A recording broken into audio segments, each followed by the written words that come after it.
Assalamualaikum warahmatullahi wabarakatuh.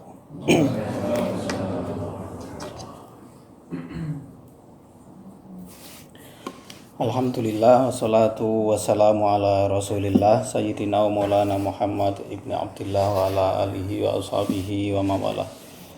Asyhadu an la ilaha illallah wahdahu la syarikalah wa asyhadu anna Muhammadan abduhu wa rasuluhu la nabiyya wa la rasula ba'dah. Rabbi shrah li sadri wa yassir li amri wahlul 'uqdatam min lisani yafqahu qawli. Subhanaka la ilma lana illa ma 'allamtana innaka antal alimul hakim. Amma ba'd. Bapak Ibu saudaraku sekalian yang dirahmati Allah Subhanahu wa taala, pertama sekali mari kita awali pekan kita di awal bulan Oktober ini dengan memperbarui rasa syukur kepada Allah Subhanahu wa taala atas segala limpahan nikmat yang terus-menerus diberikan kepada kita semua. Alhamdulillah kita diberi kesehatan, keluarga kita juga dalam kondisi sehat. Meskipun sebagian kita ada yang harus ngepil. Tadi Mas Jun kayaknya memperlihatkan 3 pilnya. ngedrak ya.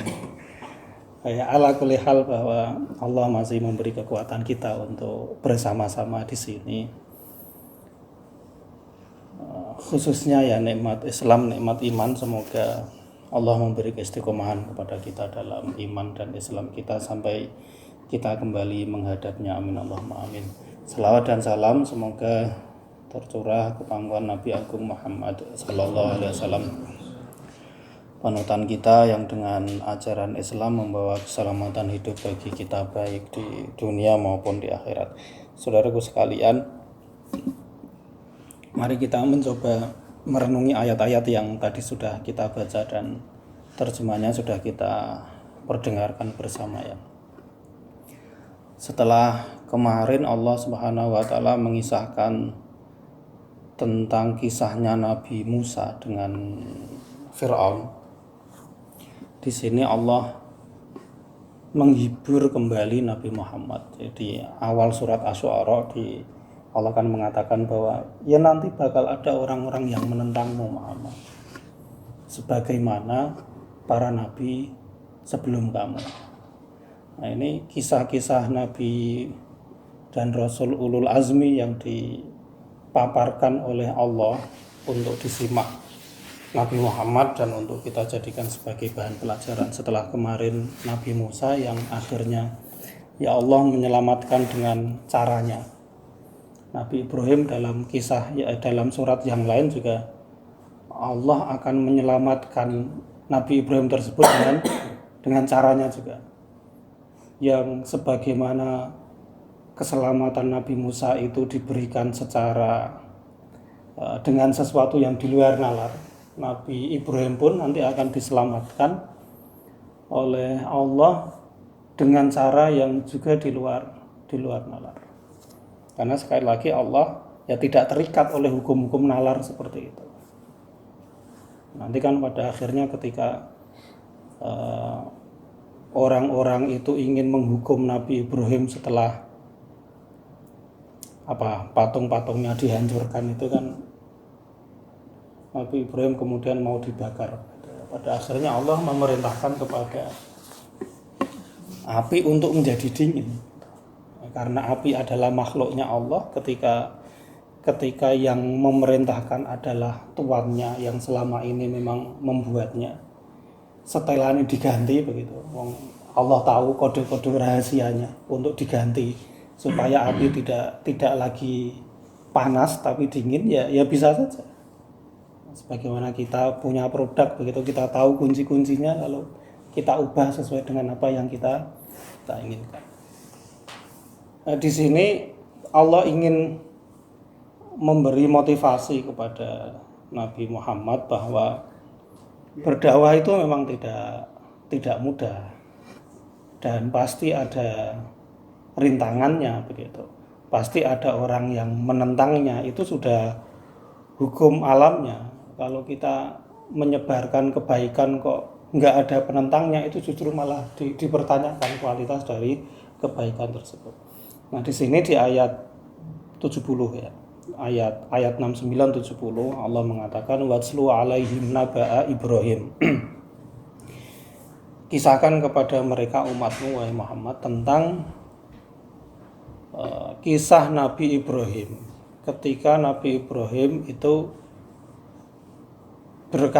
bertanya kepada ayahnya dan juga masyarakat tempat dia tinggal secara umum.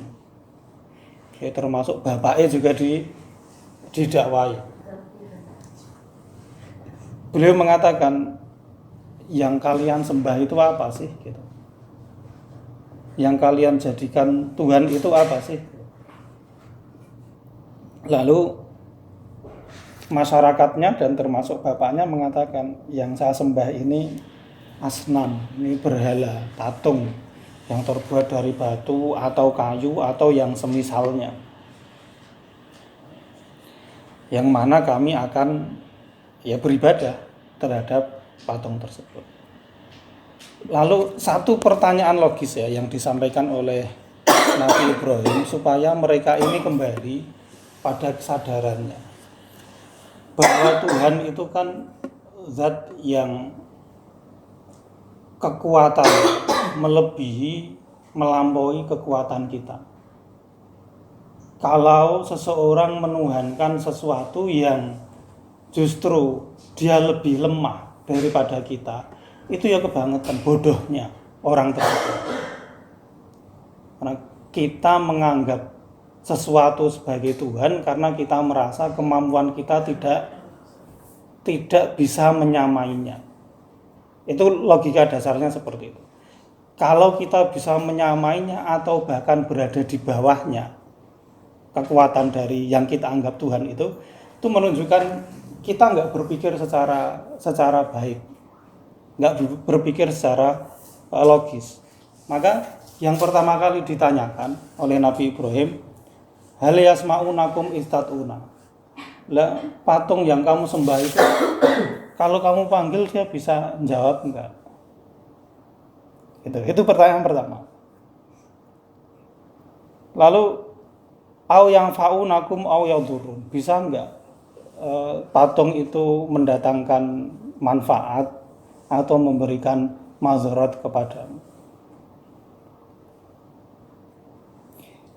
Di ayat yang lain ketika orang-orang ditanyakan seperti ini, saat semua patung dihancurkan oleh Nabi Ibrahim kecuali yang paling besar, Nabi Ibrahim mengatakan ketika diinterogasi, ya itu coba tanyakan kepada bos Tuhanmu itu, patung yang paling besar itu, coba tanyakan kalau dia bisa ngomong. Nah, pada saat itu semua orang yang hadir menundukkan muka karena tahu bahwa bagaimanapun patung ini nggak bisa ngomong. Mereka malu, tetapi hukum yang kemarin kita sampaikan bahwa seorang penguasa apabila dikritik dia nggak bisa menjawab kritikan itu, maka akan menggunakan kekuasaannya untuk membungkam kritik tersebut kan. Sebagaimana Nabi Musa mengatakan, kalau kamu terus ngomong kayak gitu, Nabi Musa dikatakan seperti itu oleh Firaun, nanti kamu tak penjara. Lah, di kasusnya Nabi Ibrahim, mereka mengatakan, terus diobong wae Ibrahim. Kita lihat nanti Tuhannya mau berbuat seperti apa, bisa menolongnya kayak apa. Tindakan represif seperti itu itu terjadi karena memang mereka sudah kalah hujah. Sudah nggak bisa beralasan lagi, sudah nggak bisa melayani dialog Nabi Ibrahim. Maka pada akhirnya kekuatan yang dipakai, diobong rampung, di bumi hanguskan saja orang-orang kayak gitu. Tapi pada akhirnya kan kemudian Allah menyelamatkan dengan caranya. Mbok mau disiksa sedahsyat sehebat apapun, wong semua ini miliknya Allah. Ketika Allah berkehendak itu jangan terjadi, nggak akan terjadi. Lalu kemudian ketika ditanya kayak gitu di awal, umatnya Nabi Ibrahim, masyarakat pada waktu itu termasuk bapaknya juga, karena Azar ini bapak dari Nabi Ibrahim salah satu pembuat Tuhan. Dia yang mendesain patung itu. Jadi Tuhan ini mau dimodel kayak apa gitu, itu bapaknya sing gawe. Gitu. Nah, jawab dari mereka mengatakan bahwa bal wajadna aba'ana kadzalika yaf'alun. Ya ini udah turun-temurun kayak gini. Kita tinggal melestarikan apa yang sudah dipraktekkan, dilakukan oleh nenek moyang kami. Itu jawaban standar yang diberikan oleh masyarakat Nabi Ibrahim pada waktu itu. Yes, mbah-mbah yang nglakoni ngene wis dilakoni wae lah. Nah kayak gitu. Tapi ketika didetailkan pertanyaannya itu, ya nggak bisa menjawab alasannya ya cuma kayak gitu. Karena memang bapak-bapak kita dulu melakukan kayak gitu. Di ayat yang lain pertanyaannya kemudian ditambah. Apakah ketika orang tua kalian itu berada dalam kesesatan, kalian juga mengikuti kesesatannya? Sementara saya membawa hujah yang masuk akal, yang bisa menunjukkan bahwa ada Tuhan yang layak disembah ketimbang Tuhan yang kayak gini.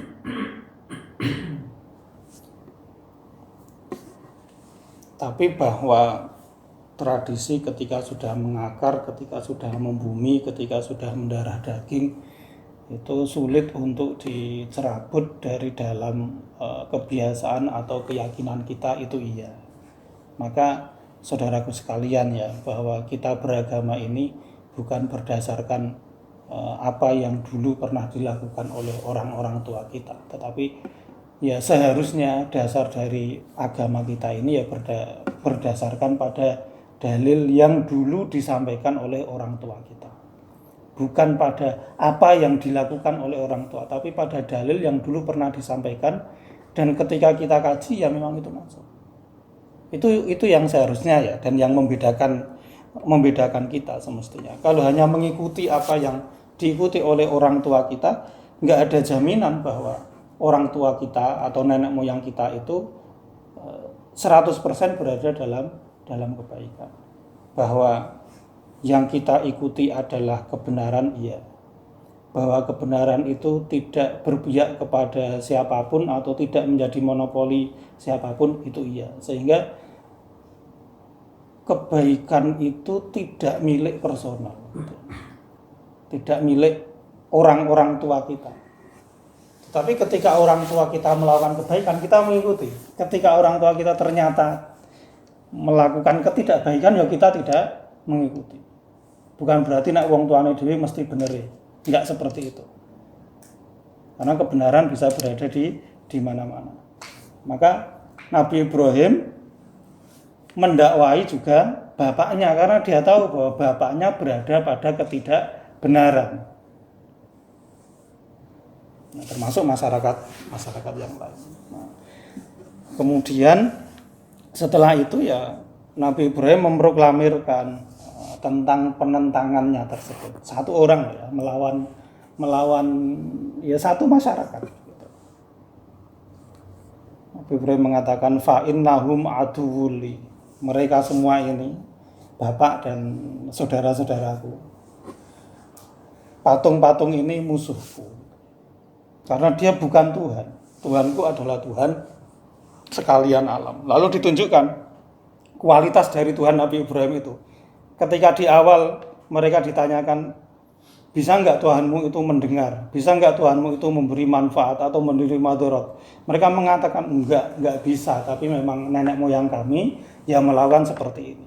Oke, saya enggak mengimani Tuhan kayak gitu. Tuhanku adalah Alladzi khalaqani fahuwa yahdin. Dia yang menciptakanku. Lalu kemudian memberiku petunjuk jalan. Alladzi huwa yut'imuni wa yasqi. Dia yang memberiku makan, memberiku minum. Jadi bisa memberikan manfaat, bisa memberikan madarat.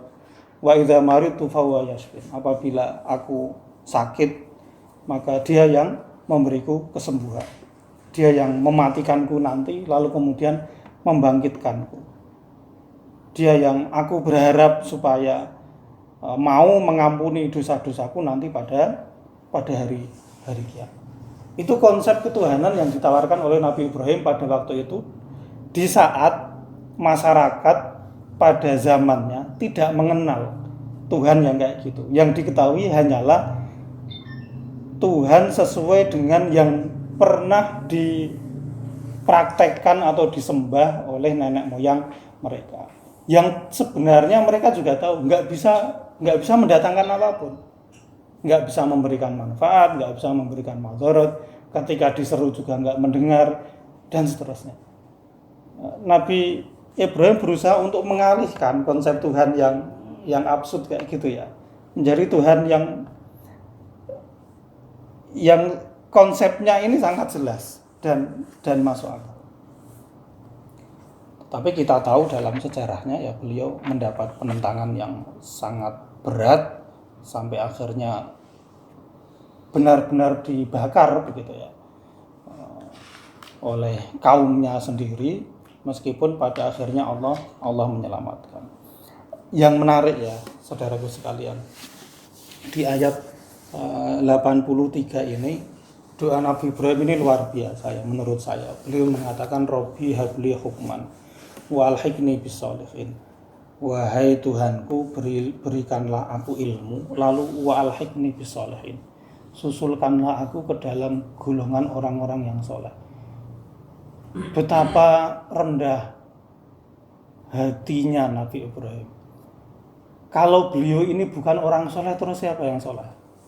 Tapi kok doa Nabi Ibrahim itu, susulkanlah aku ke dalam golongan orang-orang yang soleh. Seakan-akan pengorbanan Nabi Ibrahim yang seperti itu ya, ketundukan Nabi Ibrahim yang kayak gitu. Nabi Ibrahim tidak merasa bahwa saya ini orang soleh. Tapi doanya, susulkanlah aku ke dalam kelompok orang-orang soleh itu. Ya, coba kita bayangkan ya, kita lagi ngene wae rasane kayak wong soleh banget. Gitu ya. Padahal ya gini-gini aja. Kita merasa ini wong soleh, kumpulane wong-wong soleh seperti itu. Tambahin nomor 3 kemarin.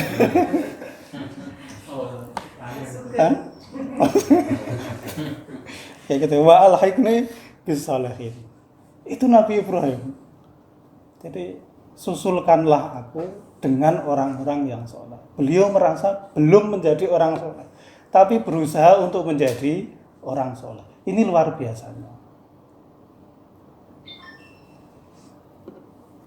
Semangatnya adalah saudaraku sekalian ya, kalau kita ini sudah menjadi orang yang soleh, kita merasa bahwa ya sudah, karena saya sudah soleh, tujuanku adalah soleh, sudah mencapai tujuan, maka kita kemudian berleha-leha, bersantai-santai. Tapi ketika kita masih dalam posisi mengejar, itu kita akan selalu semangat. Gitu ya. Aku diguyu Mas Irwan, tapi aku ora mau diguyu karo. Jadi posisinya ini mengejar menjadi soleh. Itu akan lebih menantang.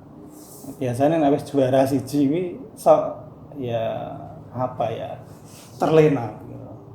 Tapi kalau masih menguntit dari belakang, itu semangatnya menjadi lebih. Jadi mengejar menjadi orang soleh itu lebih menantang, dan harusnya kita mengondisikan diri kita seperti itu. Jangan merasa sudah soleh, tapi berusaha terus menerus untuk menjadi orang soleh. Artinya nek wis untuk solihah ya wis santai. Tapi kalau mengejar seseorang yang solihah itu gitu.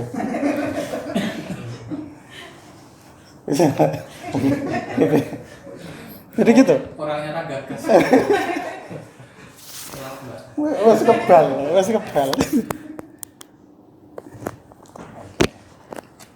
Lalu kemudian di ayat 84 ya, 84 doa Nabi Ibrahim itu waj'alli lisana sidqin fil akhirin. Jadikanlah aku ini ucapan yang benar pada generasi-generasi setelahku. Benar bahwa Nabi Ibrahim ini selalu dikenang ya. Dia disebut sebagai Abul Anbiya, moyangnya para nabi. Setelah beliau, semua nabi itu merupakan keturunan dari beliau. Sampai akhir Nabi Ibrahim itu ya menjadi moyang atau bapaknya para nabi.